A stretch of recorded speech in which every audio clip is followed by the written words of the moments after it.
All right, here we are back again, week two of Get Resin Smarter. I'm here with my colleague Brian Balboa and Michael Workman. It's good to see everybody this week. Non-market adjustments, right, Brian? We got a lot of really good feedback last week and realized we didn't really have a lot of time to cover what we covered, and I thought maybe we would just spend some time today doing a deeper dive in non-market adjustments, and really with the goal of helping our processors understand things a little bit more. So with that, maybe I'll let you take it away, Brian, and just can you what are non-market adjustments? So, one thing to keep in mind, we say non-market adjustment. We don't say non-market correction. Even though it may feel like a bit of a correction, it's you kind of backtracking, so to speak. So, these adjustments occur when an indice will modify its reported price movement in a way that doesn't directly reflect that actual market transactions, but rather other factors. Just it can be through methodologies. It could be through market changes. It could be through just a change in the market structure. And it happens. I mean, a lot of these methodologies. I mean, for these indices, they're updated quite often. They're living documents.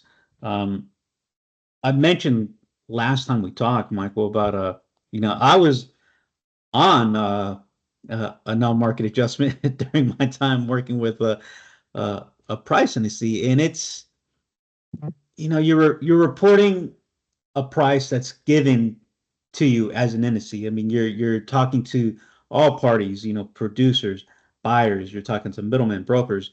When it comes to a price movement, a lot of this specifically ties to contracts, not so much the spot market. That's a lot more transparent. But when it comes to contracts, look,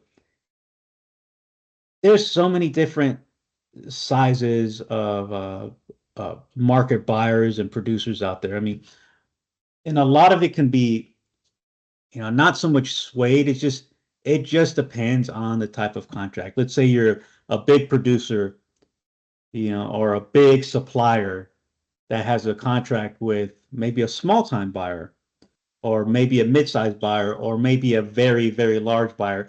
It all really depends on that particular contract. Every contract is going to be different. Most of the time they're going to be, set at the beginning of the year. So most of these contracts are going to be for the year. You're trying to get the best price for the year, so you basically are hedging, against the future of the future price of something. And look, a lot of market factors go into this. This is why we're in the business. We're tracking all of this when it comes to, economics, weather, changes in customer client behavior. It just really depends. So, a lot of these happen, so here's how it can happen. I mean, one example could be like a lagging adjustment, so to speak. So sometimes an indice may delay recognizing a price movement that, the broader market has already factored in. And that's really no fault of the indice. It's just, look, if you're an indice, you want to get the most accurate price you can. And sometimes confirming that price is going to take time. You don't want to put a price out there if you're not 100% confident in it. Another one is just, discretionary adjustments. In certain cases, like an indice may revise or override a price change based on, an internal methodology that's not always transparent to the public. I mean, it could lead to price shifts that don't align with, buying and selling patterns.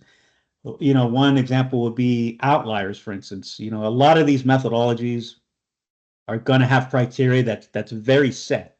If you're going to report a price, it's got to fall within this criteria. Well, that sometimes doesn't always happen, especially if the market is not as transparent. We talk about like your ethylene markets, your propylene markets. Those are very transparent. When we have a contract at the end of the month, it's usually one price. But when you get down to, markets like resins, whether it's, polypropylene, polystyrene, polyethylene, these markets generally will fall to a delta.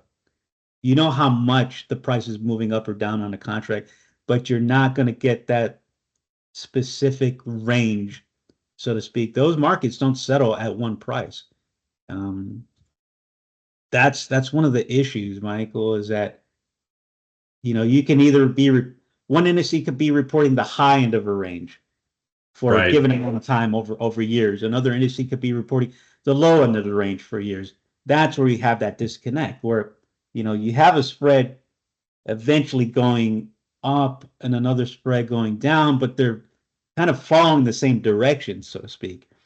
So Sure. that's what a lot of this, it's you really have to backtrack on a lot of this. It takes a lot of just studying the market, going back and retroactively talking to people. I mean, and it's not fun because it's not so much that it's worked for these indices, it's worked for the buyers, it's worked for the sellers, it's worked for the middlemen that they also have to go back and you look at, well, what did we report to the NSC at this time?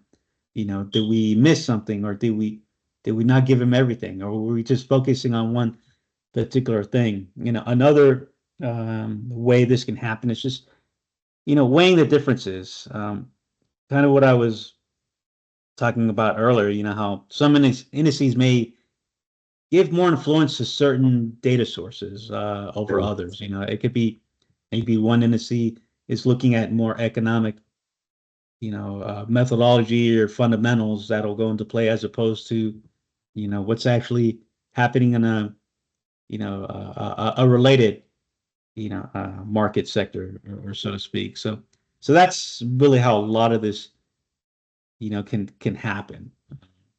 Yeah, So it's yeah, yeah, Brian, it's funny. It's a lot of fun, I should say. certainly a lot of fun for everybody involved, that's for sure. One thing that you hit on that was, of course, this is all relevant right now because, we have non-market adjustments that have been announced in polyethylene here in North America. And then, of course, with PVC for some of the third-party indices. And I think some of the reasons that people have this frustration and confusion is, I mean, we just had one last year, right, in polyethylene, and so I think that's certainly a part of what drives this. And one of the things that's stuck out to me, Brian, back to the conversation on methodology, without getting all the way into the weeds. I mean, I know one of the fundamental problems is that with these contracts, it can be back to the opacity piece. It can be kind of difficult to understand what the true net transaction price is with rebates and Right. Right. different discounts that are applied, maybe Exactly. And I didn't even retroactively. talk about that. I didn't even talk about that because you know discounts are different for every customer. Some clients may get a discount, other clients may not, or the discount may be different. I mean, I didn't even talk about that, but yeah, that's a big factor that plays into it too. Yeah, it's just a way. It's a way that the market or an index number can decouple from what's actually happening in the market. And certainly with the level of what we're hearing on what's out there with polyethylene, it's certainly not the time to not act, I guess. And that's again why RTI is here. Brian, I wanted to spend a little bit of time because we talked a little bit about what it is, but the why, right, and the impact that it can have on the market, and specifically, we've been supporting plastic processors here since our inception in 1998.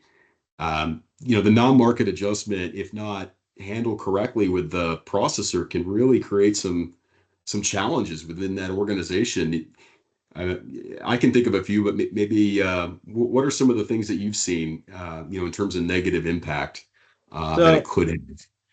I mean, first that comes to mind is going to be, contractual disadvantages. I mean, many processors are going to be using contracts tied to these indices. So if the index moves, unpredictably due to like a non-market adjustment, companies could be locked into pricing structures that are very unfavorable to them. So it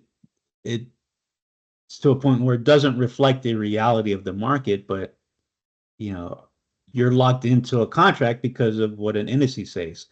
So whether it's CDI, or you know, IHS, or there's some, you know, Platts, Argus, whoever it is, I mean, depending on the indice you're locked into, you're locked into that.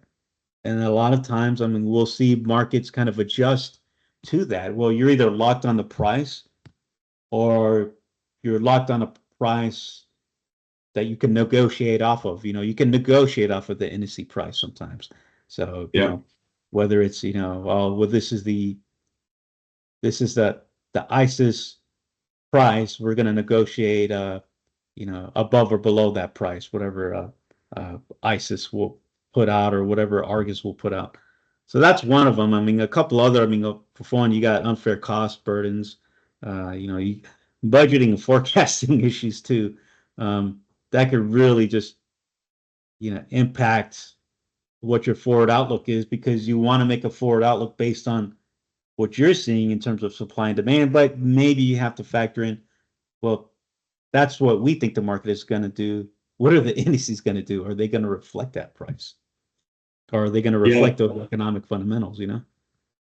Yeah, I mean that's a great point, Brian. And back to the the cost burden. I mean, it's not uncommon for processors to get squeezed in the middle of this, right? And have a contract that maybe isn't structured the right way with their suppliers, and if they get caught with the wrong contract with their customers. I mean, there have been unfortunate examples where people have been pinched, and companies that we all know here in the plastics industry have gone underwater because of it. So I mean, it's the number one component of your cost of goods sold, right? So it's Right. important to make sure you've got your proverbial ducks in a row.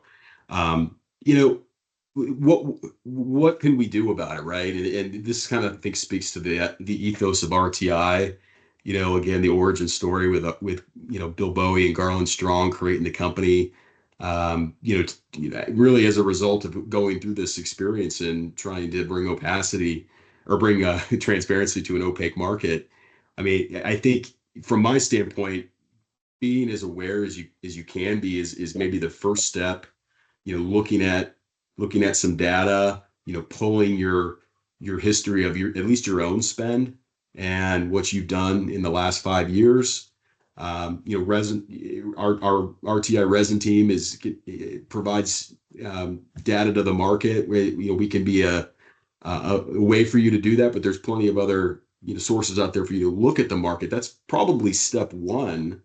um, what else? I mean, other than coming to RTI to help you parse this your particular story. I mean, is there anything else, Brian, that you think a processor can do?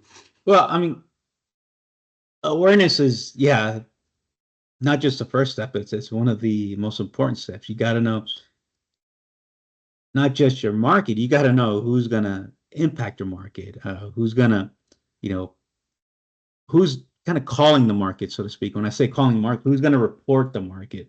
Who are the major indices? I mean, yeah, you want to pick apart their methodologies. You want to look at that. You want to review that.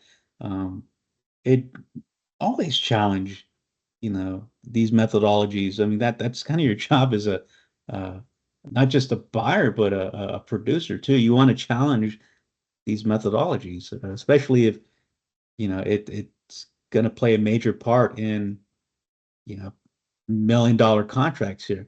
Now, I mean, obviously staying informed and being proactive. I mean, when I say challenge, that challenge these methodologies, always challenge what's in front of you when it comes to, you know, these indices, even if you agree with it or you don't agree with it. I mean, it's just being proactive. I mean, buyers can definitely better protect their business, just, you know, not only from, artificial inflated costs, but just, these non-market adjustments as well. So, I mean,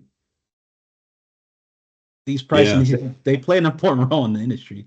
So, yeah, I mean, you have to really just be very thorough when talking with them, or dealing with them, or negotiating, based off of an indice there. Yeah, no, I mean, absolutely, Brian. I mean, that much is crystal clear. And again, the RTI team. I mean, this is what we're here to do. There's been a lot of flux in really all workforces, right? Not in manufacturing and specifically in plastics, right? There's been a lot of folks retiring. There's been a big, changing the guard, flux in procurement organizations, so that there can be, some uncertainty, right, with what is happening in this market. And sometimes you know, it's a good thing to ask for help. And so we can help you assess your spend. It's the first part of our process with no risk attached. So reach out today to myself or Brian, and we can have that conversation. Anything else, Brian? Hitting the links this weekend? Yeah, be Anything? hitting the links. Be nice to get at least a quick nine out on the golf course this weekend. But now, I mean, outside of that, Michael, outside of what we talked about, I mean, you know, if you have questions on this, if you need to discuss something like this, yeah, call us, call RTI. I mean, because this is what we do. This is what we do. This is what we do. I couldn't have said it better myself, Brian. Listen, I appreciate you spending some time, and we'll talk to you next week. Yes, sir. Talk to you then. Take care.